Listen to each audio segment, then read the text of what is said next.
예, 우리 같이 말씀 봅시다. 우리 사무엘하 7장입니다. 예, 사무엘하 7장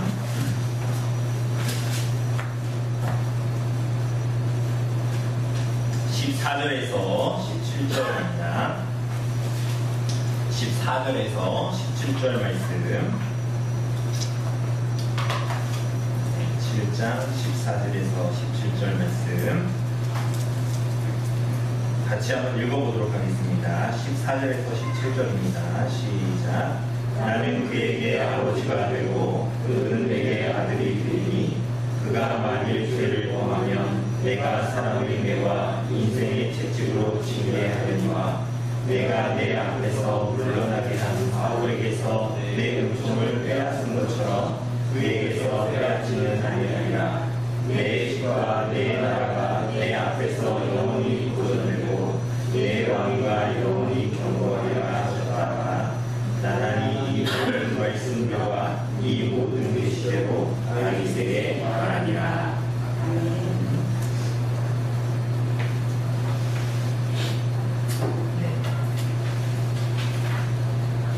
우리 누구든지 추우신 분이 먼저 끄세요. 추우신 분이 먼저 끄시고요. 더우면 다시 켜고. 예, 우리 다윗 언약 이 5번째 보고 있습니다. 그래서 우리가 앞으로 2번 더 보면 될 것 같아요. 그래가지고 다음 주 이제 이렇게 보면 될 것 같고요.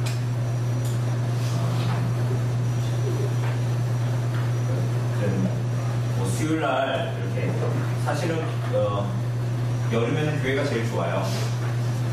시원해서 제일 좋습니다. 그래서 근데 뭐 그것 때문에 오늘 저녁에 오신 건 아니겠지만 요즘에 이제 생각하면서 우리 성도님들께 참 감사한 마음이 들어요. 어쨌거나 우리 주중 모임인데 엄청난 출석률을 보이고 있지 않습니까? 거의 주일날 오시는 분들이 그대로 오시는 거의 완벽한 출석률을 보이고 계신데 말씀에 열심히 내주셔서 감사하고 우리 다윗 언약 이제 5번째 보도록 하겠습니다. 우리는 지난번에는 그 언약을 체결하는 그 이제 주체 우리가 계속 언약 모아왔지만 다윗의 언약을 체결하는 데 있어서 그 이제 원천이 사실은 어디에 있는가 오늘도 그 내용들을 볼 것이지만 그 내용 왜 체결하게 됐는가 그런데 뿐만이 아니라 그 체결의 유지까지도 우리들의 어떤 노력과 힘과 공로에 있는 것이 아니라 그게 하나님께서 속해 있다는 것을 우리가 다윗 언약을 통해서 볼 수 있고 그리고 그게 성경의 모든 내용에서 나타나는 것 우리가 지난주에 봤고요. 그죠? 그렇기 때문에 그 언약에 비추어 오늘 새 언약 가운데 살아가는 여러분과 제가 어떻게 삶을 살아야 하는가 그런 내용들을 우리가 봤습니다. 우리 이어서 이 다윗 언약의 내용 그 언약 안에 있는 우리들에 대해서 얘기하는 것입니다. 그리고 특별히 우리가 다윗 전에 어떤 왕이 있었습니까? 사울 왕이 있었죠. 근데 사울이 버림받은 그 내용에 대해서 우리가 좀 더 자세히 좀 살펴보고 그 내용을 우리가 좀 나누면 될 것 같습니다. 그리고 하나님께서 왜 굳이 다윗 언약인데 왕한테 말하지 않고 이 선지자 나단에게 말씀하셨는가? 그 내용을 통해서 오늘 우리들이 얻을 수 있는 건 뭔가? 그런 내용들을 우리가 좀 보도록 하겠습니다. 예, 우리 한번 김 집사님 한번 좀 읽어주실래요?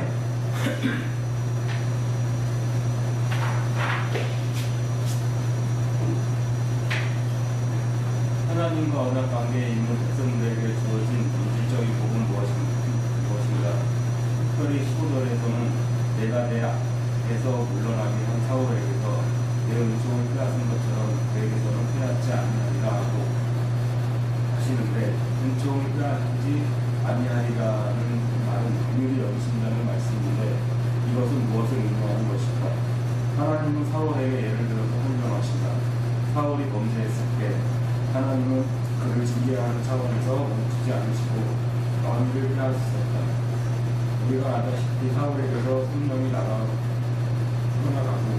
하나님의 보내신 악신이 그를 괴롭혔고 블레셋과 전쟁에서 죽음을 맞이했다. 하나님이 어떻게 악신을 보낼 수 있을까? 성경의 가르침을 따라 그가 아닌 것은 하나님이 선하신 분이시며 하나님은 아들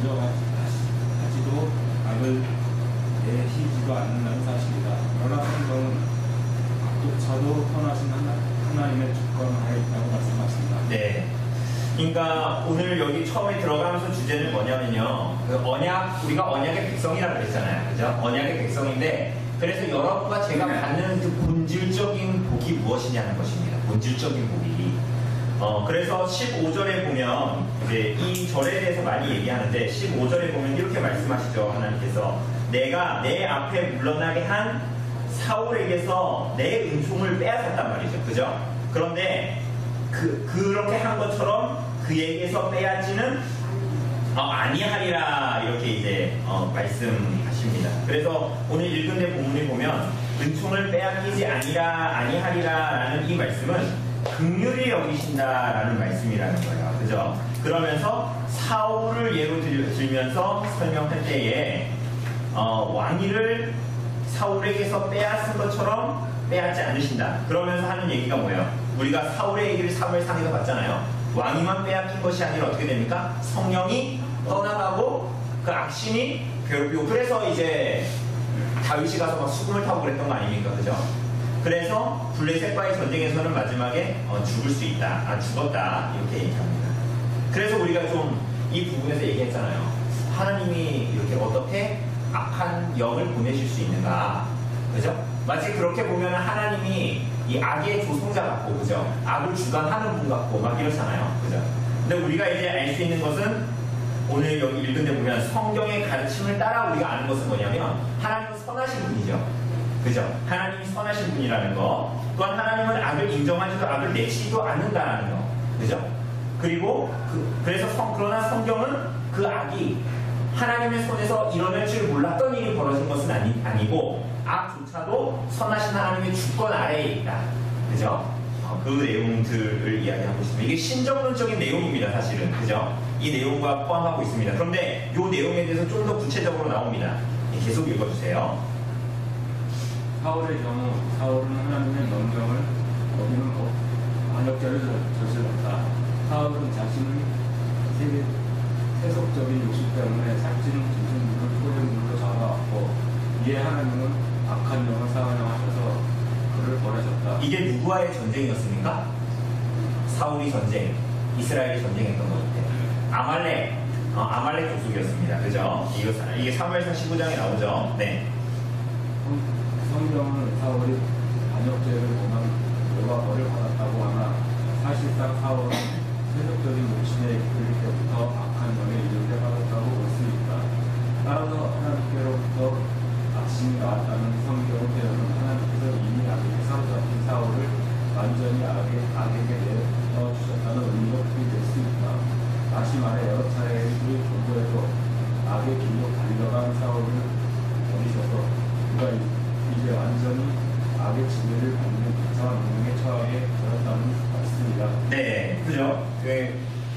이게 지금 이분의 해석은 뭐예요? 사울이 반역죄를 범한 결과 그런 벌을 받았다라기보다는 사실은 그가 아말렉을 차지하고 아말렉하고 이기고 나서 하나님이 다 멸하라 그랬잖아요. 그래서 동물이든 뭐든 간에. 그런데 그거를 멸하지 않고 포획했던 거. 근데 사실은 그것 자체가 세속적인 욕심에 이끌릴 때부터 악한 영의 유혹에 빠졌다라고 볼 수 있고, 그래가지고 사무엘상 16장 14절에 나온 것처럼 하나님께로부터 악신이 나와가지고 사울을 괴롭혔다라는 표현은 하나님께서 이미 그 유혹 가운데에 빠졌던 이 사울을 내버려 주셨다, 내어주셨다, 이렇게 이제 얘기할 수 있습니다. 그래가지고 또 그럼 여기서 잘 보셔야 되죠. 그럼 사울은 자기가 하기 싫은데 막 이렇게 악신에 끌려가냐? 그게 아니라는 거예요. 여러 차례 하나님께서 경고하셨음에도 불구하고 그가 거기서 돌이키지 않았다. 그래서 비참한 결과가 떨어지게 된다. 이렇게 얘기합니다.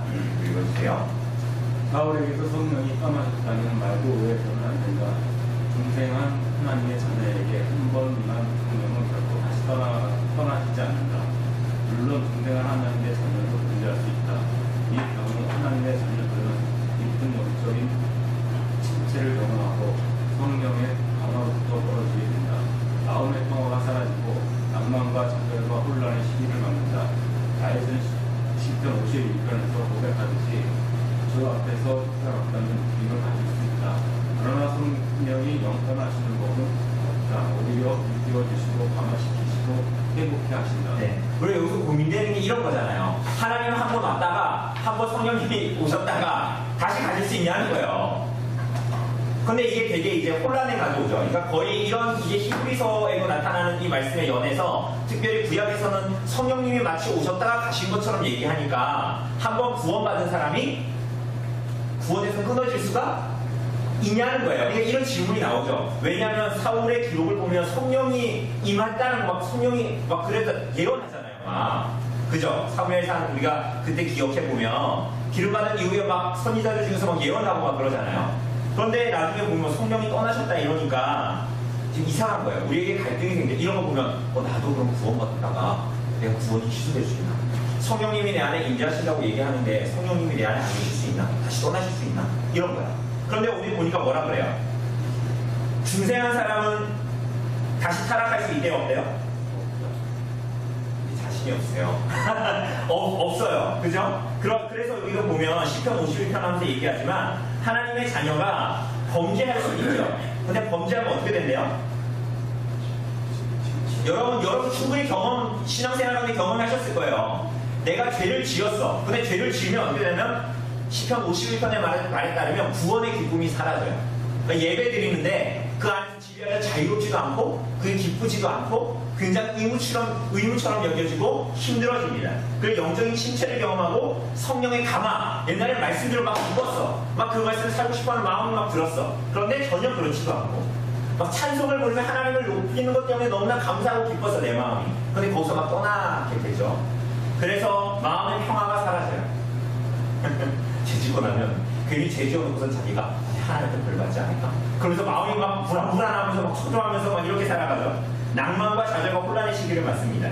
그래서 시편 50편에 말하듯이 쫓겨났다라는 마음을 그런 느낌을 갖게 됩니다. 제가 한번 읽어볼게요. 그렇다면 사울의 경우는 어떻게 된 것인가?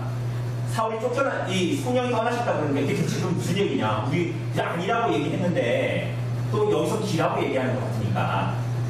그렇다면 사울의 경우는 어떻게 된 것인가? 먼저 사울에게 임한 성령은 왕의 직무를 수행하도록 하기 위한 것이었음을 알아야 한다. 이게 중요합니다. 이때의 성령은 오늘 우리가 예수 그리스도를 믿어 성령이 임하는 것과 같을까요? 다를까요?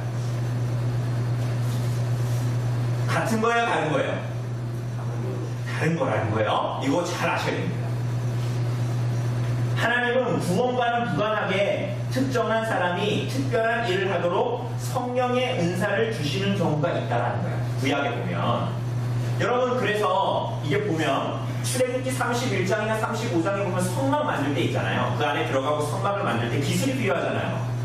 굉장한 기술이 필요한데 그거 기술 가진 사람 누가 이렇게 찾지 않고 하나 성령이 임해서 그 일을 하게 하시는 사람들이 있습니다. 그게 누굽니까? 둘이 무살레과 오홀리압이라는 사람입니다. 그 두 사람에게 성령의 은사를 주셔가지고 하나님의 신이 충만했다라고 얘기하거든요. 하나님의 신이 충만하게 그에게 내려서 성막과 그 안에 기구들을 막 만듭니다. 그럼 이게 그때의 그 기록이 출애굽기 31장, 35장에 나오는 기록이 불살레와 오홀리압이 그래서 구원받았다는 얘기입니까? 오늘 우리가 예수 믿어서 성령이 우리 안에 거하시는 성전으로 삼아서 우리 안에 거하시는 것처럼 부살렐과 오홀리압이 그렇게 해서 성막 기구를 만들게 됐다는 겁니까? 기회가 아니에요. 아닙니다. 그죠? 이걸 잘 아셔야 돼요. 그죠? 여러분 사사기에도 보면 우리가 사사기 이제 볼 거잖아요. 예수님의 비유 끝나면. 근데 사사기에 보면 굉장히 하나님 말씀대로 안 사는 사람 같은 사람이 하나님의 손에 들려서 어떻게 합니까? 막 이방민족을 물리치고 막 그러죠. 그럴 때도 보면 항상 나타나는 게 뭐냐면 하나님의 신이 크게 임했다. 삼손이 막 사자를 찍고 막 혼자서 블레셋 사람 300명 죽이고 깡패하고 17대1로 싸우는 것도 쉽지 않은데 블레셋 사람 300명하고 싸운다는 게 말이 안 되잖아요. 그런데 그럴 때 보면 하나님의 신이 크게 임했다 이렇게 얘기하거든요. 그러니까 이렇게 성령이 임하는 것은 그 직무를 하고 일을 할 수 있는 능력 혹은 지혜. 그죠? 그러니까 여러분들 이거 할 때 이런 것도 잘 보셔야 돼요.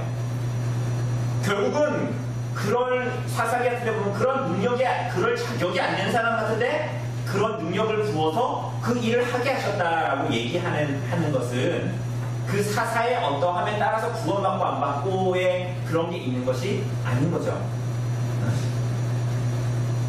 우리가 고레스도 나오지만 고레스의 얘기가 나오지만 고레스가 하나님께 구원받았습니까? 그런 사람 아니에요. 이방의 왕이에요. 근데 그를 사용해서 이스라엘의 역사를 이뤄가시고 그렇게 하시죠. 그럴 때 그 지혜, 오레스가 만약에 그 일을 하게 된 그 일과 그 지혜, 뭐 그런 것들은 다 어디서 나왔을까요? 하나님께로부터 나온 거죠. 네, 제가 한번 읽어볼게요. 사울은 왕직을 수행하도록 세움을 받은 자인데 그 일을 위해서는 성령의 특별한 지혜와 능력이 필요하다. 하나님은 그에게 성령이 임하게 하심으로써 왕직을 수행하도록 능력과 권세를 부여하신다. 사무엘상 9장 10절에서 11절은 사울에게 하나님의 신이 크게 임했다고 하는데 이 말은 삼손에게도 사용된 말이다. 그러므로 사울에게 임한 성령은 허물과 죄로 죽은 인생을 근본적으로 변화시켜서 하나님의 자녀가 되게 하는 중생의 은혜와는 아무 상관이 없다.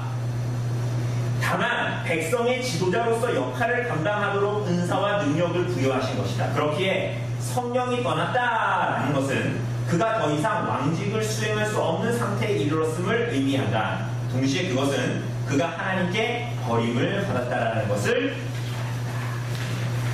그래서 그 성령이 떠나가시고 악신이 들리고 나서 사울의 삶에 더 나타나는 것이 뭐예요? 그의 지혜 없음을 옆에 있는 신하들이 보고 막 알게 되잖아요. 그 이전에 그런 일이 없었거든요. 그런데 기록을 보면 그 신하들이 보기에 사울이 너무나 지혜롭게 행동한 게 막 보이는 거예요. 그 이전에 안 그랬는데. 그러니까 사울에게 성령이 임했다는 것은 그 왕직을 수행할 수 있는 기름 부음 받았다는 것은 우리가 근데 이걸 자꾸 신약의 관점으로 확 뛰어넘어가지고 생각하니까 서울도 구원받았네 이렇게 생각하지만 사실은 구약은 그 직능을 하기 위한 지혜와 능력을 주셨다는 것을 얘기합니다. 그러면 여러분 다윗도 그러면은 성령이 함께 하시고 그가 기름 부음 받았다는 것은 사울처럼 그 부분만 얘기하는 거예요? 그 지혜와 능력만 받았다는 것입니까? 그럼 그것이 아니라 그것뿐만이 아니라 중생하고 거듭나는 그 은혜를 진정을 받았던 사람이기도 하죠. 다윗은.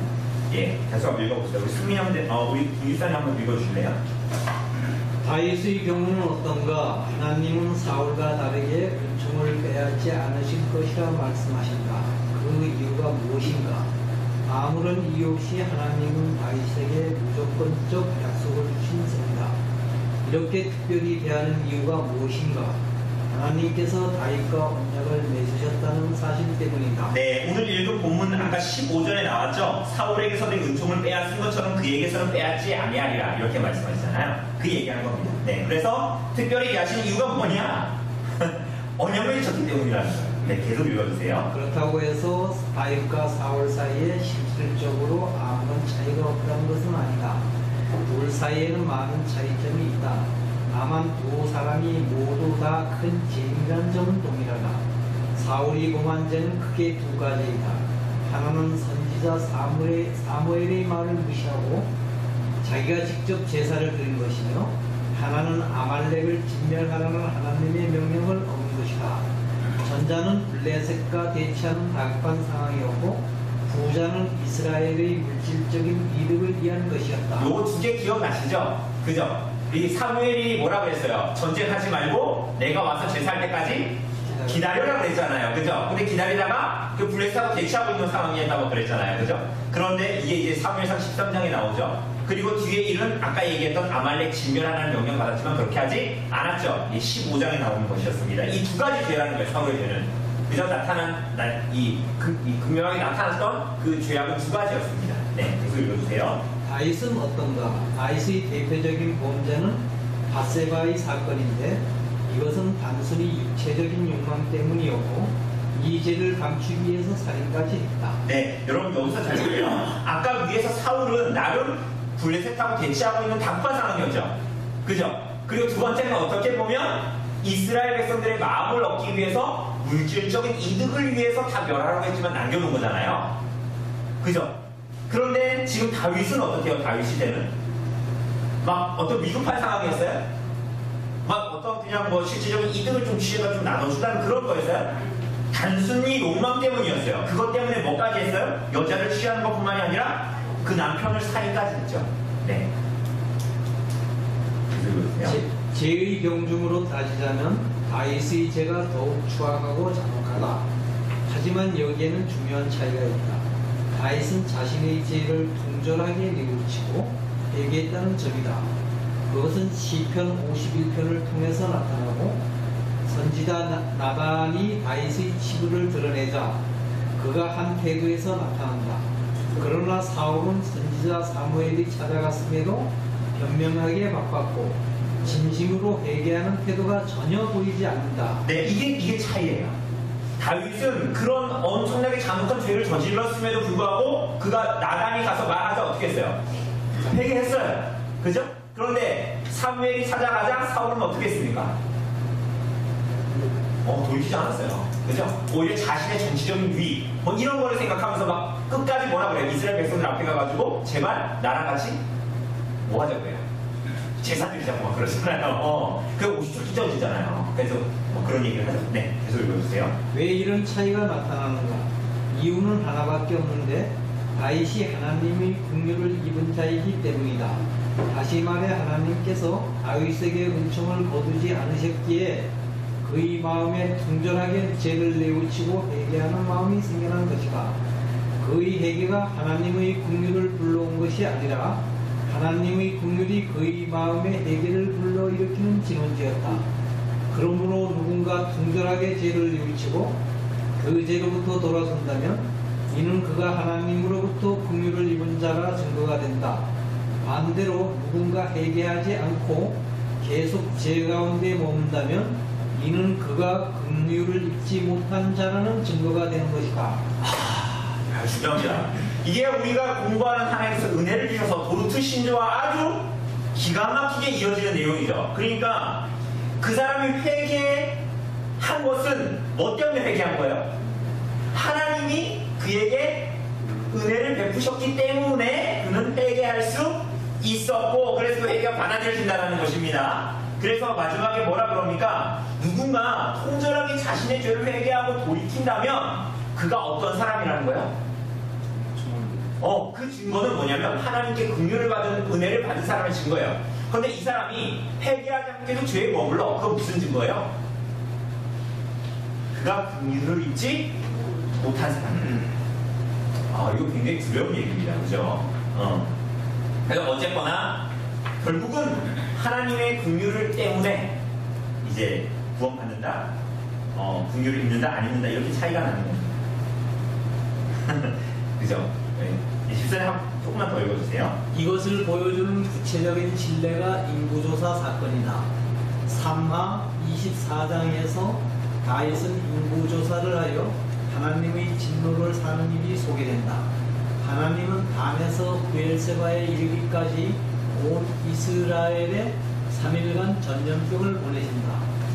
이로 인해 이스라엘 백성 7만 명이 죽는데 이것은 나라의 근간을 흔들 정도의 심각한 죄였음을 말한다.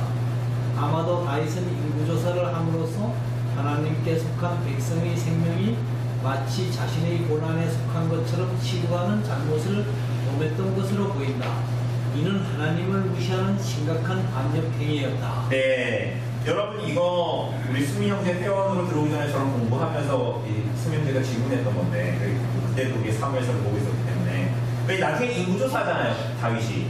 그죠? 그런데 그때 그래가지고 몇 명이 죽었대요? 이스라엘 전체에 3일간 전염병이 돌아가지고 7만 명이 죽었대요. 여러분 지금도 7만 명이 적을 수가 아니잖아요. 그런데 이때 인구수가 적었을 건데도 7만 명이 죽었다고 얘기하니 엄청난 수가 죽은 거죠. 그러니까 이 인구조사가 심각한 죄였다. 그 원인은 뭐래요? 마치 그가 왕이니까 열방의 다른 왕들처럼 이 자기의 이 속한 하나님의 백성들이 마치 누구 아래 있는 것처럼 내 것인 것처럼 내 소유인 것처럼 그가 착각하고 그러한 인구조사를 한 어떤 그의 중심에 있었다. 그래서 하나님께서 이렇게 거기에 대해서 벌을 내리신 것이다 얘기합니다. 그런데 이제 중요한 건 그 다음입니다. 네. 그럼에도 하나님은 다윗을 원수대하듯 하지 않으셨다. 그저 다윗을 징계하는 선에서 멈추셨는데 놀랍게도 하나님은 징계의 방식마저 다윗에게 선택하도록 하셨다. 7년의 기근, 석 달 동안의 환란, 사흘 동안의 전염병 중 하나를 선택하는 것이다. 왜 이렇게 하셨을까? 다윗을 원수가 아닌 사랑하는 아들로 대하셨기 때문이다. 사무엘하 24장 16절에도 이러한 장면이 나타나는데 천사가 예루살렘을 멸하려고 하자 하나님이 뉘우치셨다고 한다. 네, 이거 사무엘하 24장 16절 제가 읽어드릴게요. 천사가 예루살렘을 향하여 그의 손을 들어 멸하려 하더니 여호와께서 이 재앙 내리심을 뉘우치사 백성을 멸하는 천사에게 이르시되 족하다. 이제는 내 손을 거두라 하시니 이렇게 써져 있습니다. 네. 이미 내린 재앙과 앞으로 내릴 재앙에 대해서 마음 아프게 생각하셨다. 하나님 안에 뜨거운 긍휼의 마음이 동하였다는 것이다. 왜 그랬을까? 예루살렘은 다윗과 특별한 관계에 있는 도성이다. 하나님은 다윗과 그의 왕가를 긍휼히 보시고 재앙을 멈추기로 작정하셨다. 이 또한 하나님께서 다윗과 맺으신 언약을 기억하셨기 때문이다. 네, 여러분 우선은 아까 제가 읽어드린 사무엘하 24장 16절 뉘우치셨다고 그러잖아요. 그냥 후회했다 뭐 이런 식으로 뉘우쳤다 이렇게 얘기하죠. 그러니까 하나님이 정말 뉘우치셨을까요? 하나님께는 그런 게 있어요, 없어요? 하나님이 했다가 내가 실수했네, 내가 잘못했다, 내가 후회해 이런 거 있어요, 없어요? 하나님 그런 거 없어요. 하나님 자체가 그런 거 없단 말이에요. 근데 뉘우치셨다라고 얘기하죠. 그거 뭐냐면 하나님께서 그 일에 대해서 어떻게 생각하셨다라는 것을 우리들이 이해할 수 있도록, 쉽게 얘기하면 제가 나단이나 이현이한테 얘기할 때 그들이 이해할 수 있도록 표현하잖아요. 그죠? 그래서 과자를 딱 깔아드리기도 하고 그러잖아요. 마치 그런 것처럼 하나님께서 그 일에 대해서 어떻게 느끼고 계시는가를 우리들이 알 수 있도록 표현해 주는 거예요. 그게 후회하셨다, 뉘우치셨다라는 거예요. 하나님 본인에게 뉘우치시는 게 있습니까? 여러분은 지금 인생을 돌아보면 뉘우치고 후회되는 게 있어요, 없어요? 있는 게 아니라 많죠? 하나님께는 그런 게 있어요? 하나님 완전한 분이세요. 그런 게 없어요. 그죠? 이게 얼마나 하나님께서 이 교회에 대해서 마음 아프게 생각하셨는가 이런 걸 얘기합니다. 그래서 재앙을 멈추셨는데 어쨌거나 근데 하나님께서는 다윗과 맺으신 언약을 기억하셨기 때문이다. 그래서 23장 5절에 보면 이렇게 얘기합니다. 이거 다윗의 얘기입니다. 내 집이 하나님 앞에 이같지 아니하냐? 하나님이 나와 더불어 영원한 언약을 세우사 만사에 구비하고 견고하게 하셨으니 나의 모든 구원과 나의 모든 소원을 어찌 이루지 아니하시랴? 이렇게 나옵니다. 그러니까 하나님께서 나와 맺으신 언약이, 나와 더불어 맺으신 언약이 영원한 언약이다. 이렇게 얘기하는 것입니다. 그죠? 그러니까 하나님께서 이렇게 재앙을 멈춘 것은 이 다윗과 맺은 언약을 기억하셨기 때문이다. 이렇게 얘기합니다. 네, 마주 집사님 읽어주세요. 다윗은 자신의 모든 구원이 하나님과 맺은 영원한 언약으로부터 나온다고 고백한다. 언약이 구원의 근거이자 토대라는 것이다. 하나님의 긍휼은 다윗과 맺은 사랑과 헌신의 관계 속에서 나오고 그들을 긍휼의 마음으로 바라보신다. 다윗의 자손이 범죄하면 징계는 있으나 그들에게 은총을 거두시지 않겠다는 말이다. 네, 그죠? 하나님은 언약을 맺은 백성들을 버리지 않으시고 절대로, 그죠? 그들이 혹시 범죄하면 어떻게 하신다? 징계는 하나, 은총을 거두지는, 매를 대나 죽도록 때리지는 그 징계의 목적은 그 사람을 바르게 회복하시기 위함이다라는 것을 이야기하고 있습니다. 이것을 교회에게 주셔서 교회의 치유와 건짐이 있는 거겠죠, 그죠? 여러분, 이것을 좀 더 우리가 보려면 호세아서 11장 한번 볼까요? 살짝 적어놓고 호세아서 11장 구약성경 1266쪽에 있습니다. 구약성경 1266쪽에 호세아서 11장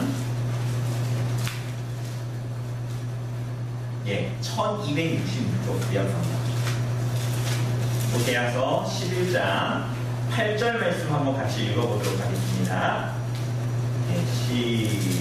시작. 에브라임이여 내가 어찌 너를 놓겠느냐? 이스라엘이여 내가 어찌 너를 버리겠느냐? 내가 어찌 너를 아두가 같이 놓겠느냐? 어찌 너를 수고인 같이 두겠느냐? 내 마음이 내 속에서 돌이켜 나의 긍휼이 온전히 이스라엘 백성들이 어떻게 살았냐면요, 하나님 안 섬기고 하나님 말씀 듣긴 들어, 쉽게 예배 드려. 그런데 이 사람들이 어떻게 살아요? 삶을 우상 숭배적으로 사는 거예요. 그죠? 세속적인 삶을 살아가는 거예요. 그죠? 불의를 행하면서 이 땅에서 살아가는 거예요. 그러니까 하나님께서 어떻게 하십니까? 아수르를 들어가지고 이 이스라엘 백성들을 치시기 시작하죠. 그죠? 여러분, 이게 치시는 게 그냥 치시는 게 아니에요. 이게 전쟁을 일어나면 옛날에 그 아수르나 이런 사람들 고대 역사를 보면 사람들이 굉장히 잔인하게 되겠어요. 막 임산부를 배를 가르고 막 그래요. 그러니까 왜 이런 일이 하나님 백성에게 일어났냐 이런 거예요. 그러니까 하나님 우리 버리셨냐 뭐 이런 외침들이 선지자 뭐 하박국의 외침이기도 하고 그러지 않습니까? 그런데 하나님께서 이 아수르를 심판의 도구로 사용하셔서 그렇게 하신단 말이죠. 이에 대해서 이 호세아를 통해서 하나님께서 말씀하시는 것이 뭐냐면 하나님이 죄에 대해서 이렇게 진노하신단 말이에요. 하나님은 의로우시고 거룩하신 분이기 때문에 그런 거예요. 그죠? 그러나 하나님께서는 그들을 말할 수 없는 긍휼의 마음으로 바라보시고 반드시 그들을 회복시키시겠다. 그래서 여기 오늘 11장 8절에 보면 내 마음이 내 속에서 돌이켜 나의 그늘이 온전히 불일 듯하도다 이렇게 얘기하잖아요. 불붙 듯하도다. 여러분, 그러니 여러분과 저에 대해서 어떻게 써요? 동일한 마음인 거예요. 그러니까 하나님이 우리를 치실 때 우리는 어떤 사람을 우리는 참 연약해서 때로는 자식들을 징계할 때 회초리를 들 때도 처음에는 돌이키기 위해서 회복을 위해서 아이를 때리는 거라고 하지만 때로는 화가 화를 불러가지고 분노가 분노를 일으켜서 내가 때리는 게 내 화 때문에 때리는 건지 얘를 회복시키려고 때리는 건지 모를 때가 가끔 있죠. 그죠? 그렇게 하면 안 되죠. 근데 하나님은 우리들이 보기에 어떠하더라도 하나님의 마음은 우리들을 향해서 불뜻한 거야. 우리들은 때로는 우리들의 삶에 고통스러운 문제와 많은 것들이 있고 하나님 어느 때까지냐라고 부르짖고 하나님께 나아가지만 그 하나님은 우리들보다 더 고통스러운 거예요. 사실은 오늘 이 이스라엘 백성들을 바라보면서 호세아를 통해서 하나님께서 말씀하시는 것은 하나님의 백성인 우리들을 향해서 불붙듯한 마음을 가지고 계신 거예요. 하나님은 우리를 얼마나 긍휼히 여기시는지 이렇게 얘기를 합니다. 제가 한번 읽어볼게요.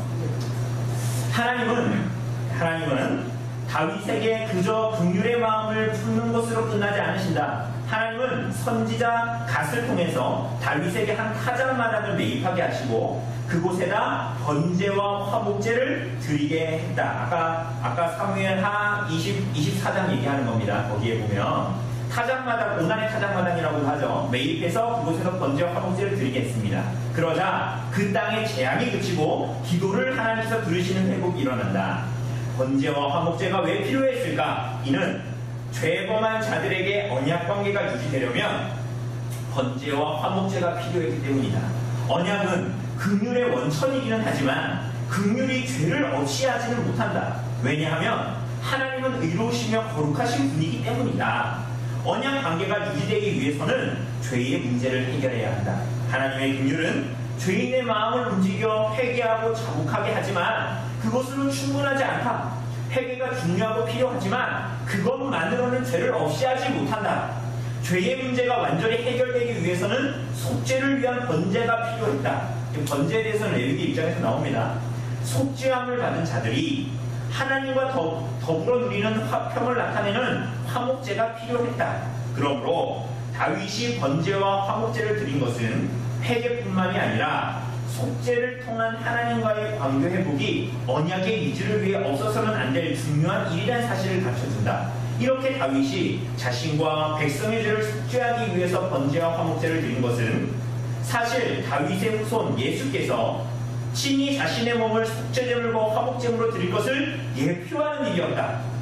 그래서 성도인 우리는 이러한 예수 그리스도의 공로로 힘입어 하나님 앞에 긍휼의 자녀로 살게 된다. 여러분, 이거 중요하죠? 하나님께서 우리를 향해서 긍휼의 마음을 베푸신다고 해서 긍휼의 마음을 갖고 있다고 해서 다 끝난 것이 아니에요.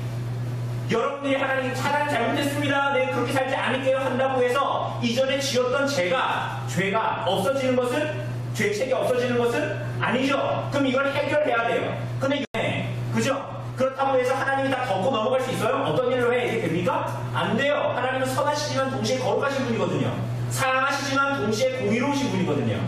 그죠? 그래서 다윗으로 하여금 번제와 화목제를 드리게 합니다. 번제는 왜 드린다고요? 죄를 사하게 하기 위해서. 화목제는 뭐라고요? 하나님과의 화목을, 죄가 없어지고 하나님과의 화목을 누리게 하는 거예요. 그래서 이 번제와 화목제는 궁극적으로 뭘 나타낸다? 예수께서 십자가에 달려 돌아가심으로 말미암아 이루시는 그 번제와 화목제. 그래가지고 우리들의 죄가 번제처럼 사해지고, 번제 드린 자처럼 사해지고, 그리고 화목제처럼 우리가 하나님과 드디어 그래서 화목하게 되는, 언약의 관계 가운데 계속 유지되게 되는, 들어가 있는 그러한 일들이 발생하게 된다. 그래서 그것을 예표하는 이다라는 거야. 그래서 우리는 예수 그리스도의 이러한 공로를 힘입어 오늘도 하나님의 사랑을 받는 자녀다. 여러분, 하나님께 사랑받는 자녀십니까? 여러분 그렇게 생각하죠? 어떻게 사랑받는 자녀가 될 수 있어요? 누구 때문에? 그걸 기억해야 되는 거예요. 그러니까 여러분, 우리가 생각할 때 나 하나님께 사랑받는 자녀예요, 그것을 끝나는 게 아니에요. 왜 그렇게 되냐는 거예요. 여러분과 저에게 공로가 있어서가 아니라는 것입니다. 그죠? 누구 때문에? 예수 그리스도의 완전한 그 제사 때문에. 찬양을 하고 싶지 않습니까? 마음이 뜨거워져서. 그러니까 예수께서 이루신 그 구속의 제사가 그런 성격을 가집니다. 네, 우리 수민 형제 한번 읽어주세요. 다윗 언약은 하나님께서 다윗과 더불어 맺은 언약이다. 하나님은 주권적으로 다윗을 선택하시고 이스라엘의 주권자로 삼으시고 사랑과 헌신이 깊은 그리스도 관계를 맺으셨다. 또한 하나님은 다윗 왕과의 왕들이 범죄하여 징계를 받는 자에도 그의 왕위가 무너지지 않을 것이라고 말씀하셨다. 네, 오늘 우리가 읽은 15절에서 나타났죠. 아까 다시 한번 읽어드리면 사울에게서 내 은총을 빼앗은 것처럼 그에게서 빼앗지는 아니하리라 그랬잖아요. 그러니까 이제 너의 이후에 왕위들이 나타나지만 그 왕들이 범죄해도 징계를 받는다 해도 그 왕위가 무너지지 않을 거다, 이렇게 약속하셨다는 거죠. 네. 여기서 일반 백성들은 어떻게 되는가라는 의문이 생긴다. 하나님이 다윗과 언약을 맺으셨다면 일반 백성과 그 언약은 상관이 없는 것인가 하는 의문이 듭니다. 네, 다윗 언약이라 그러니까 이게 하나님이 다윗만 사랑하시는 거냐? 일반 백성들이 있었을 거 아니에요. 그 사람들하고 아무 상관없냐? 그 얘기하는 겁니다. 그렇지 않을 것이 다윗과 더불어 언약을 체결하시면서 하신 말씀에 잘 드러난다.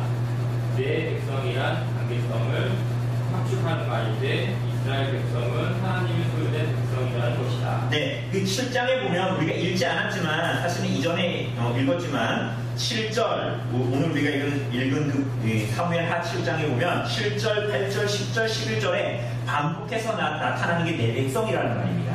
그래서 7절에도 보면 이스라엘 자손과 더불어 다니는 모든 곳에서 내가 내 백성 이스라엘을 먹이라고 이렇게 나오죠. 그리고 8절에도 보면 끝에 보면 내 백성 이스라엘의 주권자로 삼고 10절에 보면 내가 또 내 백성 이스라엘을 위하여 11절에 보면 내 백성 이스라엘을 다스건대 자꾸 이스라엘을 들어서 누구라고 그래요? 내 백성이라고 계속 말씀하시죠. 그죠? 그러니까 이 근거 자체도 이스라엘 백성들이 하나님의 소유의 백성이다. 다윗 언약은 다윗만을 위한 것이 아니라 모든 이스라엘 백성들을 위한 것이다. 이렇게 얘기합니다. 오히려 하나님은 백성을 위하여 언약을 맺으신다는 인상을 줄 정도이다. 이스라엘 백성을 안전한 곳에 거하게 하시며 이 일을 어떻게 이루실 것인지를 말씀하신다. 네, 이게 10절, 11절 이렇게 나오죠? 네. 그런데 여기서 다윗을 평안케 하시겠다고 말씀하시는 것을 보아 하나님은 이스라엘 백성과 다윗을 동일시하고 계신다. 즉, 하나님은 이스라엘의 안전과 다윗의 평안을 하나로 연결된 문제로 보신 것이다. 그렇기 때문에 하나님이 다윗과 언약을 맺으신 것은 사실상 백성을 위해서라고 말해도 무방하다. 인간 왕은 하나님의 아들이 되고 하나님은 인간 왕의 아버지가 되신다는 것은 다윗 언약의 모든 내용이 백성에게도 그대로 해당된다는 것을 말한다. 네, 왜 다윗 언약 배우냐? 우리하고 관계 있기 때문이에요. 그래서 여기 뭐라고 그래요? 인간 왕은 하나님의 아들이 되고 하나님은 인간 왕의 아버지가 되신다. 이게 14절에 나오거든요. 14절에 보면 그는 나에게 아버지가 되고 그는 내게 아들이 되리니 이렇게 얘기하거든요. 그런데 그것은 다윗 언약의 모든 내용이 백성들에게도 그대로 해당된다. 그러니까 마치 아담이 에덴 동산에서 모든 인류의 대표였던 것처럼, 그죠? 그래서 우리가 죄의 전가를 받잖아요. 왜? 우리가 에덴 동산에 선악과를 따먹지 않았지만 누가 대표였어요? 아담이 우리의 대표였고 우리가 아담 안에서 그래서 범죄했다라고 얘기하잖아요. 그것과 같이 오늘 다윗 언약의 모든 내용은 다윗이 우리들 대표이기 때문에 그 다윗으로부터 받는 모든 것들이 모든 백성에게 미치게 된다는 거예요. 이스라엘 백성들에게. 네. 그 이유가 무엇인가? 우선 하나님의 형상을 지닌 모든 인간이 하나님의 아들, 딸이라는 점을 기억해야 한다.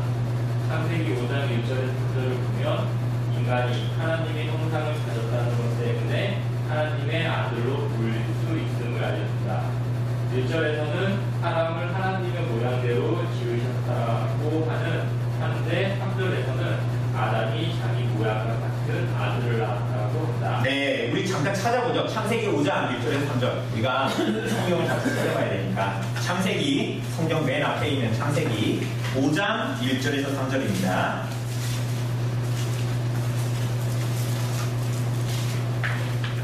이거 우리가 창세기 옛날에 설교했을 때 이 부분을 했었거든요. 5장 1절에서 3절.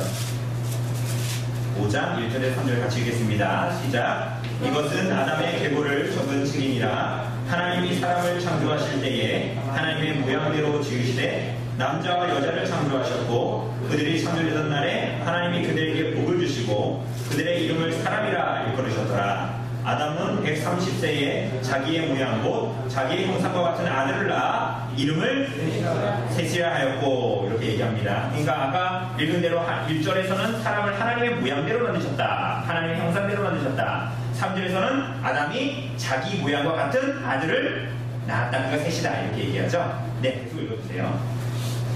이는 둘 사이에 유사성이 있다는 것인데 그 유사성은 하나님의 모양대로 사람을 지으셨듯이 아담 역시 자기 모양과 형상대로 아이를 낳았다는 것이다. 그래서 아담의 형상을 가진 아이가 아담의 아들, 딸이듯 하나님의 형상을 지닌 인간이 하나님의 아들, 딸이다라는 결론을 내리게 된다. 결론이 이겁니다. 아담의 형상 가진 아이가 아담의 아들과 딸이죠. 그죠? 나단이가 제 아들이잖아요. 그죠? 그런 것처럼 아담의 형상을 가진 사람이 아담의 아들, 딸이듯 하나님의 형상을 지닌 인간도 하나님의 아들, 딸이다. 그거 당연한 거죠. 네, 그쵸? 네. 이렇게 모든 사람이 출생에 의해서 하나님의 아들이 된다면 다윗 언약이 왜 필요할까? 네. 그러니까 어차피 그러면 여러분 모든 사람이 그럼 하나님의 형상 가지고 있으니까 다 하나님의 아들, 딸이 아니에요. 그쵸? 그쵸? 그런데 왜 다윗 언약이 필요하다는 거예요? 굳이 그 얘기하는 겁니다. 네. 그것은 타락 때문인데 타락으로 인해서 인간은 하나님의 아들로서 존재의 의의를 상실했기 때문이다. 네. 여러분 제가 자꾸 끊는 이유가 이게 중요하기 때문이에요. 이거 아주 기본이지만 제일 중요하죠. 근데 왜 필요하대요?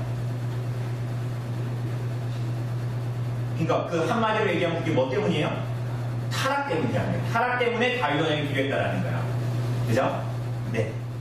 하나님의 형상으로 지음을 받은 인간이 하나님의 뜻을 따라 땅을 정복하고 다스리는 왕의 기능을 수행해야 했는데 타락하여 마귀의 종이 된 것이다. 이로 인해서 출생에 의한 아들됨이 아니라 다른 방식의 아들됨이 필요했다. 네. 그러니까 하나님의 형상을 지음받은 사람들이 얼마나 존귀한 자들이겠어요, 타락하기 전에. 그런데 타락한 이후에 여기에 보면 마귀의 종이 됐다. 사단의 자식이 됐다. 이렇게 얘기합니다. 그래서 창세기 6장 6절에 보면 이렇게 나옵니다. 여호와께서 사람의 죄악이 세상에 가득한 것과 그의 마음으로 생각하는 모든 계획이 항상 악할 뿐임을 보시고 땅 위에 사람 지으셨음을 한탄하사 마음에 근심하시고 이렇게 얘기합니다. 그죠? 여기 한탄했다 그랬잖아요. 이것도 하나님이 그럴 줄 몰랐는데 내가 잘못했어 이런 걸 얘기하는 게 아니라 하나님이 지금 이 타락과 인간이 사탄의 종이 된 것에 대해서 하나님의 형상의 가진 자들이 이 타락한 것에 대해서 어떤 마음을 품고 계신가를 얘기해 주는 거예요. 한탄하시고 괴로워하시고. 네. 이것을 출애굽기 4장 22절에서 23절이 잘 보여주는데 본문은 이스라엘 백성이 눈치 말해준다. 내 아들, 내 장자. 네, 여기에 보면 출애굽기 4장 22절, 23절에 보면 이렇게 나타나죠. 제가 읽어드릴게요. 너는 바로에게 이르기를, 바로 왕에게 이르기를 여호와의 말씀에 이스라엘은 내 아들, 내 장자라. 내가 내게 이르기를 내 아들을 보내주어 나를 섬기게 하라. 이렇게 얘기하죠. 그러니까 여기에서도 출애굽하기 전이죠. 그때 바로에게 얘기할 때 이스라엘 백성들이 누구다? 내 아들이요, 내 장자다. 이렇게 얘기했다는 거예요. 이스라엘이 어떻게 이런 지위를 얻게 되었는가? 우리가 알다시피 이스라엘은 아브라함의 자손이다. 하나님의 약속이 이루어져 이스라엘 백성이 생겨났다. 네, 이거는 아브라함 언약에서 나타나죠. 창세기 22장 17절에 보면 이거 찾아볼까요? 창세기 22장 17절 찾아봅시다. 창세기 22장 17절. 창세기 22장 17절.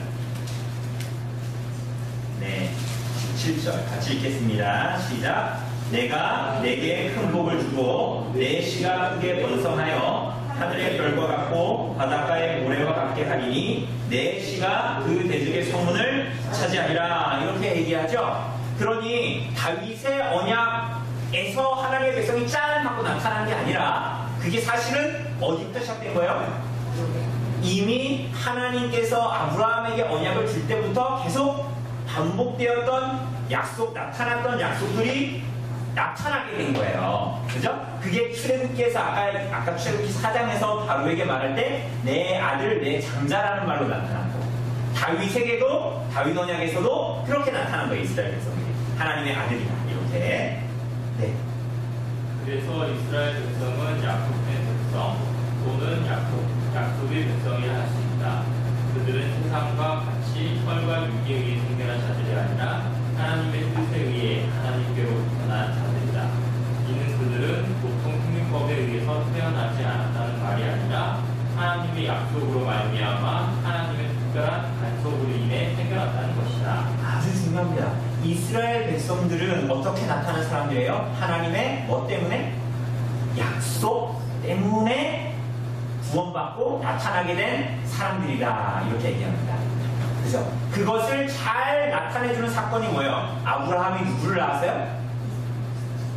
아브라함이 누구를 낳았어요? 이삭 낳았잖아요. 이삭 토스트 이런 거 신행하면서 이삭이라는 말의 뜻이 뭡니까? 웃음이잖아요. 웃음. 그죠? 왜 웃음이에요? 하나님께서 말씀하실 때 사라가 그거 듣고 웃었죠? 왜? 가능해요? 불가능해요? 나중에 아브라함이 100살이고 사라가 90살 때 이삭을 낳았어요. 이렇게 말이 됩니까? 안 됩니까? 말이 돼요? 말이 안 되잖아요. 그런데 이삭을 낳았죠. 그죠? 근데 이게 바로 하나님의 백성들이 어떤 사람이냐를 잘 보여주는 거예요. 왜? 출산의 가망이 없을 때의 약속을 따라 낳은 자식이 누구예요? 이삭이에요. 그래서 하나님의 백성들은 다 뭐를 따라서 낳아진 사람들이에요? 하나님의 약속의 상식. 그러니까 여러분과 저는 약속의 자녀들이에요. 그래서 여러분 잘 나가서 하나님의 백성인 게 아니라 하나님의 약속 때문에 우리가 지금 여기에 있게 된 거다. 여러분들의 정체성이 그거라는 거예요. 뿐만이 아니라 이삭이 낳은 약속의 자식이 누굽니까? 이삭이 낳은 약속의 자식이 누구예요? 야곱이죠. 그런데 야곱은 특이하게 출생이 어땠어요? 뱃속에 누구랑 같이 있었어요? 에서. 근데 하나님은 언제 택하셨어요? 뱃속에 있을 때 누굴 택하셨어요? 야곱을 택하셨어요. 우리 요거 잘 나타내고 있는 게 신약 성경 로마서에 있거든요. 로마서 9장 잠깐 볼까요? 예, 여러분 찾는 연습을 귀찮아하시지 말고 하셔야 됩니다. 로마서 9장 10절.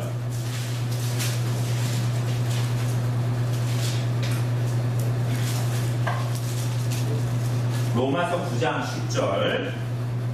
예, 같이 읽겠습니다. 9장 10절부터 13절까지 시작. 그뿐 아니라 또한 리브가가 우리 조상 이삭 한 사람으로 말미암아 임신하였는데 그 자식들이 아직 나지도 아니하고 무슨 선이나 악을 행하지 아니할 때에 택하심을 따라 되는 하나님의 뜻이 행위로 말미암지 않고 오직 부르시는 이로 말미암아 서게 하려 하사 리브가에게 이르시되 큰 자가 어린 자를 섬기리라 하셨나니 기록된 바 내가 야곱은 사랑하고 에서는 미워하였다 하신과 같으니라. 이렇게 얘기합니다. 그죠? 하나님께서 그 야곱을 택하셨다라는 것 이야기합니다. 뭘 잘해가지고? 에서가 야곱은 뭘 잘해가지고? 아니라는 거예요. 네, 계속 읽어주세요. 이렇게 이스라엘 백성이 하나님의 아들이란 귀한 지위를 얻게 된 것은 전적으로 하나님의 주권적인 선택에 따른 것이다. 이삭과 야곱의 이야기는 하나님의 아들이 누구인가에 대해서 두 가지 측면을 보여준다. 이삭은 타락 이후 하나님의 아들은 혈과 육에 의해서가 아니라 하나님의 약속에 따라 생겨난다는 것. 야곱은 인간의 선행이나 노력이 아니라 하나님의 주권적인 선택에 의해서 하나님의 아들이 생겨난다는 것이다. 이런 걸 뭐 빨간 줄을 막 두 개나 쳐야 돼요. 여기 뭐라 그래요? 이삭은 약속에 따라 났다라는 거예요. 야곱은 하나님의 선택에 의해서 나타났다는 거예요. 여러 번 제가 볼다는 거예요. 약속에 따라 하나님의 선택에 따라. 여러분의 공로는 아무것도 하나님의 은혜일 뿐이다. 네, 계속 읽어주세요.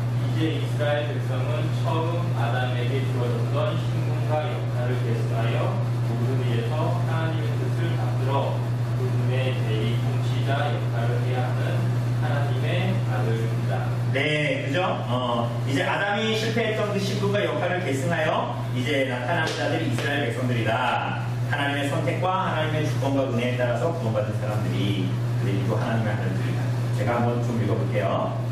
다윗 언약의 규정에 따르면 다윗 왕가의 왕들을 하나님의 아들이라고 한다. 이거 시편 89편에도 나와 있습니다. 왕들이 하나님의 뭐라고요? 아들들. 그죠? 왕들을 얘기했다고요. 다윗 왕들을. 다윗 이후에 나타난 왕들을 하나님의 아들들이라고 칭했단 말이에요. 그러나 이스라엘 백성 얘기하는 거예요. 이스라엘과 다윗은 함께 하나님의 아들 장자를 이룬다.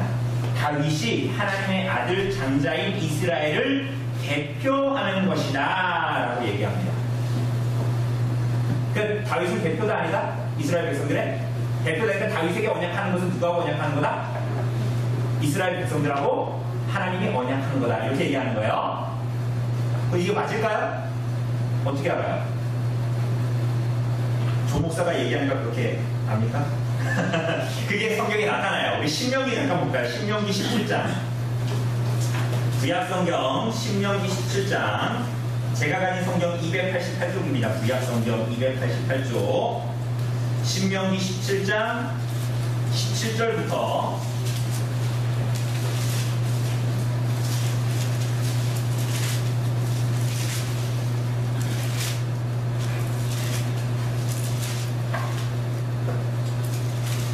18절부터 보죠.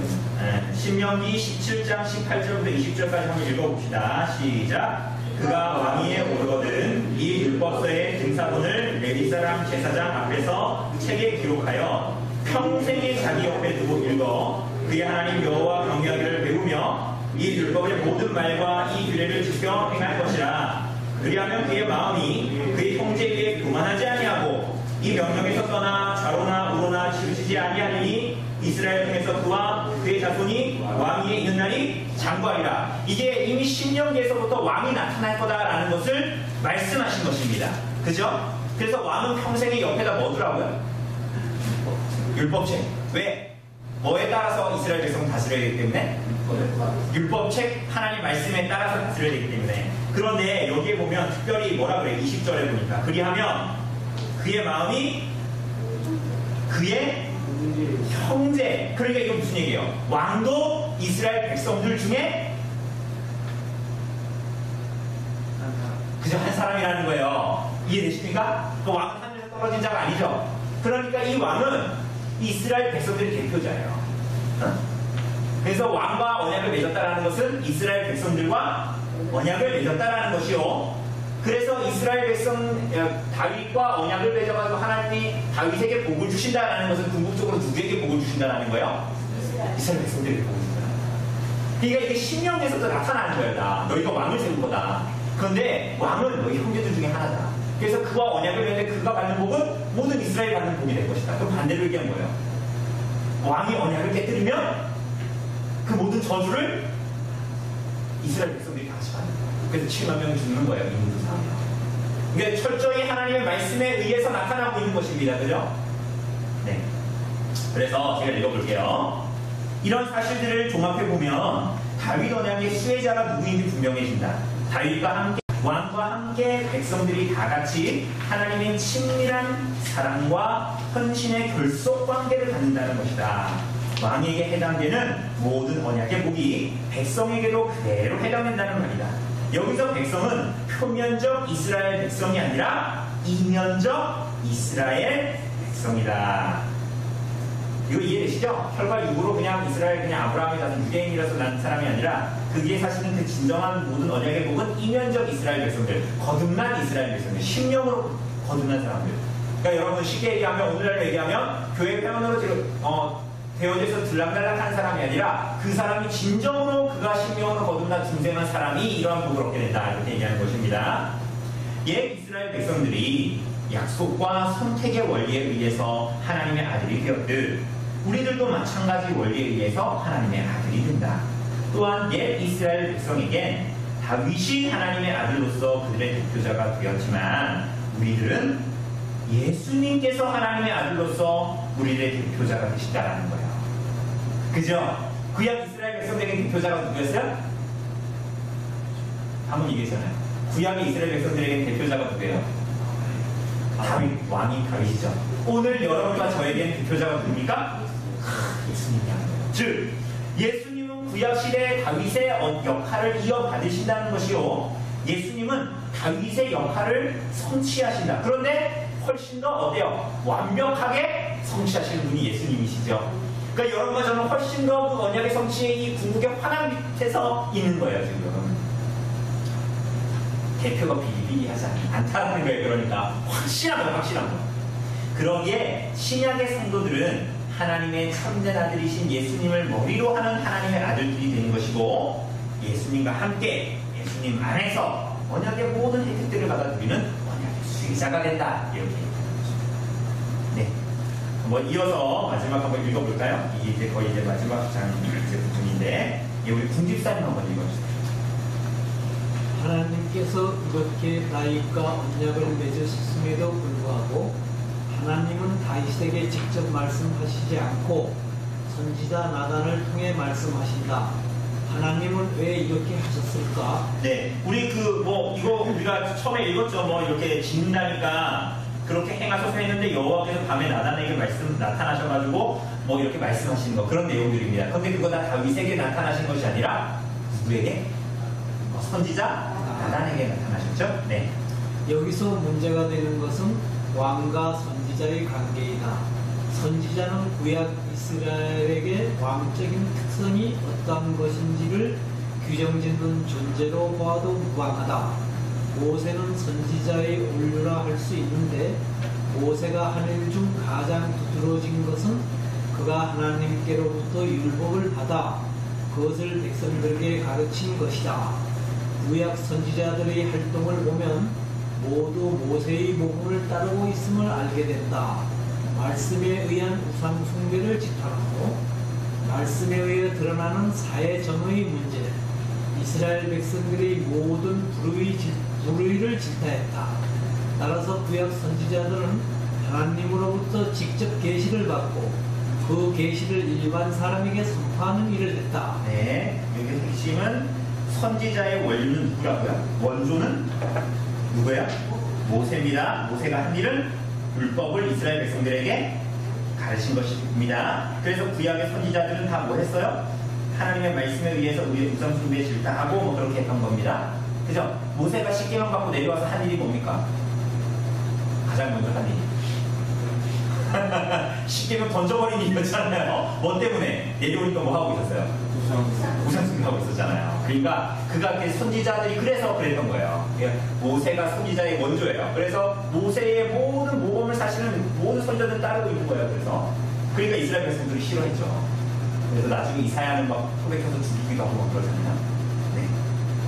출애굽기 7장에서 1에서 2절을 보면 하나님은 모세에게 아론을 대언자로 붙여주셨다. 네, 제가 출애굽기 7장 1절 2절 읽어드릴게요. 여호와께서 모세에게 이르시되 볼지어다 내가 너를 바로에게 신같이 되게 하였은즉 네 형 아론은 내 대언자가 되리니 내가 내게 명하는 바를 너는 네 형 아론에게 말하고 그는 바로에게 말하여 그에게 이스라엘 자손을 그 땅에서 내보내게 할지니라. 이렇게 그러니까 대언자로 누구를 세우셨다? 아론을 세우셨다. 모세에게. 네. 바로와의 관계에서 모세는 하나님의 역할을 하며 아론은 모세의 대언자의 역할을 한다. 이로 보건대 아론이 모세의 선지자였던 것을 알게 된다. 모세는 아론의 입에 할 말을 넣어주고 아론은 모세를 대신하여 백성에게 말한다. 네, 이거 이해되시죠? 하나님이 모세에게 말씀하셔서 그 말을 바로에게 대언하는 건 누가 한다고요? 형 아론이 한다. 그래서 대언자라고 나와 있는 그것이 곧 다른 얘기로 하면 선지자라는 거예요. 그래서 비유하자면 모세의 선지자는 아론이었다라는 겁니다. 네. 그런데 문제는 하나님이 왜 이런 대언자를 통해 다윗에게 말씀하셨는가 하는 것이다. 구약 이스라엘의 역사를 보면 왕의 등장과 더불어 선지자의 활동이 무력화되는 것을 보게 된다. 왜 그랬을까? 이는 왕국이 어떻게 운영되어야 한다는 것을 나타내는 뚜렷한 표식이다. 왕국은 선지자가 대언하는 하나님의 말씀에 따라 운영되어야 한다. 그래야 하나님의 뜻이 주관하는 하나님의 나라가 될 수 있다. 이는 왕이 등장하는 가정만 보아도 알 수 있는데 사무엘서의 시작이 왕의 탄생과 성장의 이야기로 시작하지 않고 선지자 사무엘의 탄생으로부터 시작한다는 사실이다. 아주 중요합니다. 이게 하나님의 나라는 뭐에 의해서 운영되어야 돼요?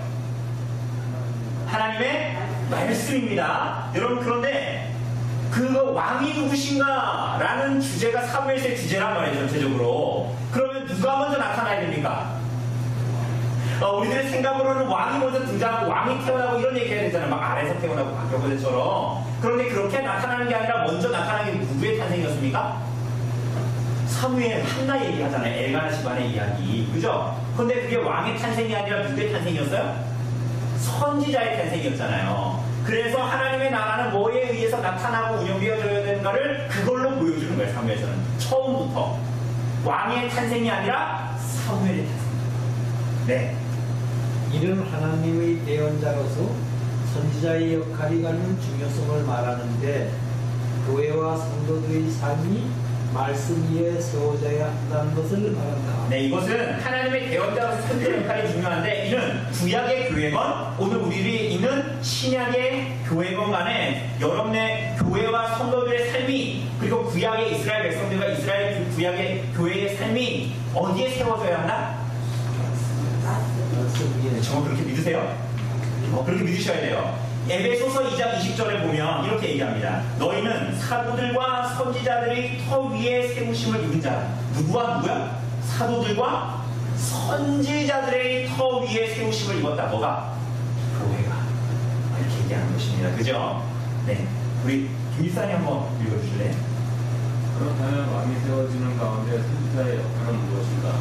왕은 하나님의 말씀에 따라 나라를 다스려야 하고 그의 모든 통치는 하나님의 그런 것이어야 한다.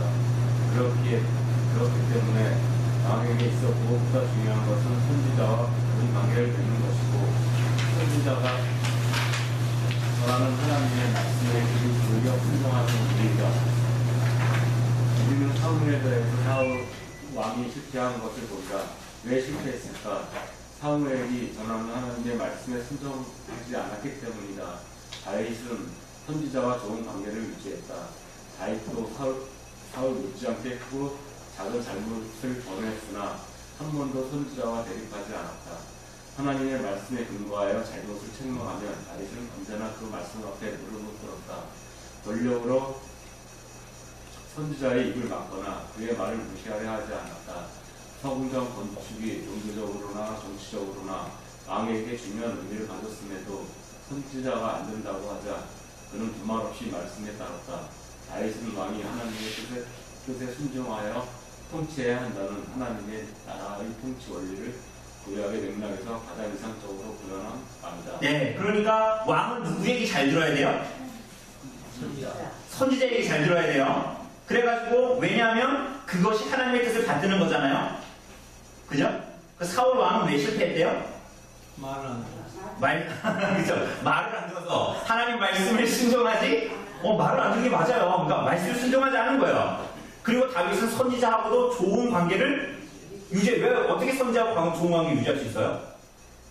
선지자의 말을 존중했다. 그죠? 선지자의 말을 들었으니까 그 하나님의 말씀을 받았으니까 대립하지도 않았다는 거예요. 그러니까 잘 보세요. 만약에 다윗이 지금 왕이 되고 선정건축 할래? 이렇게 얘기하면 다윗은 왕으로서 자기 정치적인 입지도 있고 그러니까 그걸 계속 추진하기 원할 거 아니에요. 근데 나단 선지자를 통해서 하나님이 그게 아니다라고 얘기하니까 계속 밀어붙였어요? 다윗이? 그렇게 하지 않았죠. 하나님의 뜻에 순종했죠. 그 하나님의 뜻의 통치에 자기가 굴복한다는 얘기예요. 그럼 이 얘기는 목사하고 관계를 잘 유지하고 목사 말을 잘 들어야 된다는 얘기일까요? 계속 읽었어요. 목사님. 그렇다면 새 언약 시대에 속한 우리에게 이런 내용은 어떤 의미가 네, 있습니까? 이게 무슨 의미냐? 오늘 우리들에게 그 얘기합니다. 다윗 언약 하에서 하나님 나라의 운명 원리는 새 언약 시대에도 다르지 않다. 오히려 훨씬 더 안전하고 어떤 면에서는 다윗 언약 하에서는 거의 상상하기 힘들 정도로 이상적인 모습으로 새 언약 하에서 말씀에 의한 나라란 원리가 구현된다. 우선 새 언약의 머리이신 예수님께서 왕이실 뿐 아니라 선지자라는 사실에 주목해야 한다. 뭐라고요? 뭐라고 했어요 지금? 왕이자 선지자 누구예요? 예수님이십니다. 교회는 말씀에 의해서 따르고 말씀에 의해서 운영되어야 되고 교회의 모든 것은 하나님의 말씀에 의해서 적용되어야 되는 거예요. 그죠? 네. 그래서 우리들의 왕이자 선지자는 예수님이시다. 네. 예수님이 구약에 예언된 선지자라는 것을 예수님 당시 이스라엘 백성도 어렴풋이 알았던 것으로 보인다. 마태복음 17장 5절에서 하나님께서 하신 말씀은 예수님이 하나님의 말씀을 예언하는 선지자라는 것을 암시하고 있다. 네, 이거 그 마태복음 17장 5절에요. 변화산 사건인데 여기서 여기서 하나님이 이렇게 말씀하셨죠. 소리가 났습니다. 말할 때에 호련히 빛난 구름이 그들을 덮으며 구름 속에서 소리가 나서 이르시되 이는 내 사랑하는 아들이요 내 기뻐하는 자니 너희는 그의 말을 들으라. 하나님께서 그 아들에게 이렇게 말씀하신 거 이것을 보면 곧 예수님께서 선지자로서의 역할을 하는 것임을 하나님께서 증거하셨어요. 그리고 신명기 18장 18절 거기도 보면 내가 한 선지자를 보낸다 이렇게 말씀하시죠. 그 한 선지자가 사실은 궁극적으로는 예수님을 말씀하시는 것이고 아마도 유대인들은 요한복음이나 이런 데 보면 저 사람 저런 이적을 표적을 행하는 거 보니까 그 선지자 아닌가? 그 선지자 아닌가? 이렇게 했단 말이죠. 그러니까 어렴풋이 저분이 그 신명기에 예언된 그 선지자가 하는 어렴풋한 추측이 있었다라는 게 이스라엘 백성들에게서. 네. 이렇게 예수님이 우리의 왕이자 선지자이시기에 예수님을 통해 하나님의 나라의 원리가 가장 완전하게 구현될 수 있는 것이다. 이는 새 언약 백성이 우리의 삶이 어때야 하는지를 가르쳐준다. 무엇보다 우리는 하나님의 그 선지자이신 예수님의 행위로 증거하시고 입으로 말씀하신 하나님의 말씀에 귀를 기울여야 한다. 그 말씀이 우리의 온 몸과 영혼을 사로잡도록 해야 한다. 더 나아가 이웃과 세상에 그 말씀을 입술로 전하고 삶으로 증거해야 한다. 네, 여러분 이게 참 중요해요. 그러니까 왜 전도 열심히 합시다. 교회 다니면서 전도 열심히 이런 수준이 아니에요. 이게 왜냐하면 이 언약에 의해서 보면 우리들의 삶이 어떠해야 하는지를 잘 얘기해주고 있는 거예요. 그죠? 그냥 교회 다니니까 전도합시다. 교회 다니니까 착하게 삽시다. 이런 문제가 아니라니까요. 이게. 그래서 우리가 하나님 앞에 어떤 존재인가, 하나님께서 우리를 언약으로 부르셨다는 건 어떤 의미인가, 그것을 잘 알아야 된다고 여기서 얘기하는 거예요. 그래서 그 선지자이신, 왜? 하나님의 나라는 뭐에 의해서 통치되기 때문에? 하나님의 말씀에 의해서 통치되기 때문에 그 새 언약 가운데 있는 여러분과 이 교회의 하나님의 백성들, 오늘 성도들은 선지자이신 예수님의 행위로 증거하고 입으로 말씀하신 하나님의 말씀에 귀를 기울여야 하고 그래서 그 말씀이 우리들의 온 몸과 영혼을 사로잡도록 해야 되고 그래서 그 말씀을 입술로 증거하고 삶으로 증거해야 된다는 거예요. 그죠? 네, 계속 읽어주세요.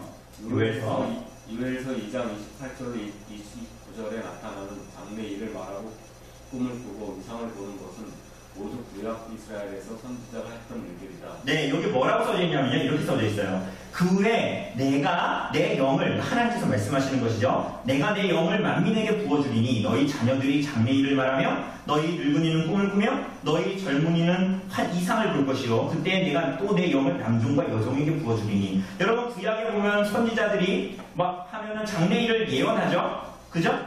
꿈을 꾸고 하나님의 말씀 이상을 받죠? 이런 거 다 선지자가 했던 말이죠. 선지자가 했던 역할이죠. 근데 이게 다 하나님을 믿는 그 모든 백성들에게 부어진다. 이렇게 얘기하고 있습니다. 네. 이제 이러한 일이 모든 사람에게 확대된다는 것이다. 모든 사람이 제도적으로 선지자 직분을 받는다는 뜻은 아니나 선지자적 은사와 기능이 특정인에게 제한되지 않는다는 것이다. 네. 선지자적 은사와 기능이 특정인에게 제한되지 않는다는 것입니다. 여러분 이거 잘못 생각하면 어떻게 돼요?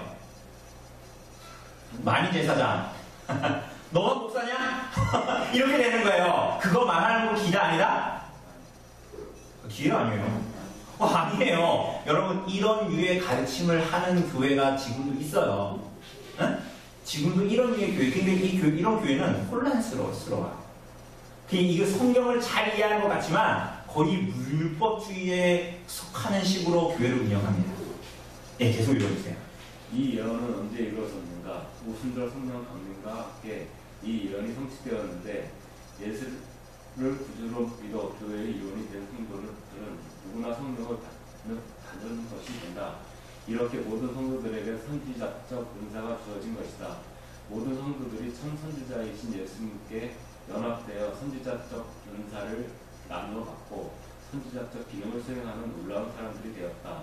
이렇게 다윗 언약이 체결되는 맥락에서 하나님의 대언자로 선지자 나단이 한 역할은 오직 말씀으로 세워지고 위치되는 하나님의 나라의 원리를 잘 보여준다. 네, 이렇게 이제 이야기하고 있습니다. 그죠? 그래서 우리가 처음에 성령을 받는 성령이 떠난 사울로 얘기했다가 오늘 끝난 건 뭐예요?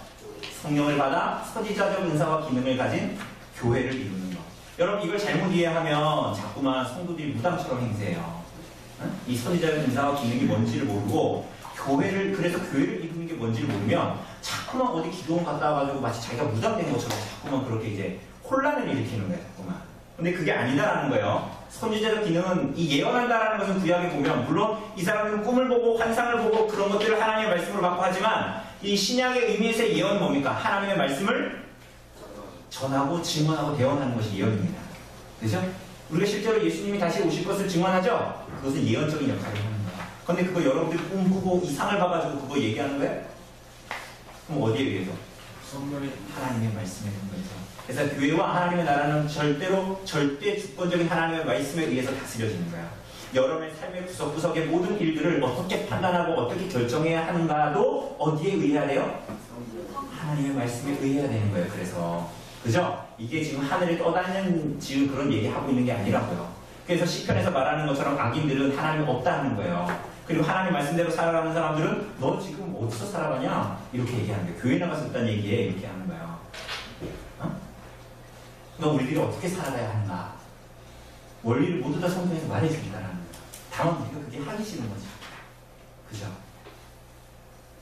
그래서 하나님께서 이 선지자를 통해서 계속적으로 보여주시고 그리고 참 선지자의 왕이신 예수 그리스도를 통해서 우리들에게 말씀하시고 우리가 어디에 대해 살아가야 하는지를 말해주는 거죠. 굉장히 어려운 내용이 아니라 클리어한 내용입니다. 그죠?